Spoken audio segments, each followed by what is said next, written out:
ভারতের পুশিন প্রতিরোধে জনগণের সহযোগিতা চেয়েছেন বিজিবি মহাপরিচালক DG major general Mohammad Ashrafuzzaman Siddiqui. Push in যেই এলাকাগুলো দিয়ে হচ্ছে এটা সিলেটের বিয়ানীবাজার, শ্রীমঙ্গল। তিনি বলেন, সীমান্তে বসবাসরত স্থানীয় জনগণ খেয়াল করে বিজিবির টিমকে খবর দিলে টহল টিম দ্রুত যেতে পারবে।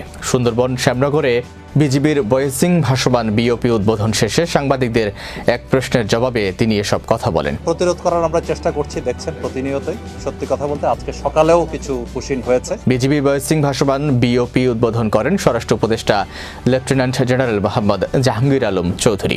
তো আমরা চাই এটা যদি বাংলাদেশি নাগরিক হয় সেটা যেন একটা নিয়ম মাফিকভাবে আমরা হস্তান্তর গ্রহণের মাধ্যমে আমরা নিতে পারি। বিজিবি মহাপরিচালক বলেন, মূলত পুশিন হচ্ছে সিলেটের বিয়ানীবাজার, শ্রীমঙ্গল ও হবিগঞ্জ এলাকায়, সাথে কুড়িগ্রামের রৌমারীর প্রত্যন্ত চর এলাকায়। আর পার্বত্য চট্টগ্রামের যে এলাকায় জনবসতি একেবারেই নেই সে এলাকায় হচ্ছে পুশিন। তিনি বলেন, এটা প্রতিরোধ করায় আমরা জনগণের সাহায্য চেয়েছি, নিচ্ছি আনসারের সাহায্য।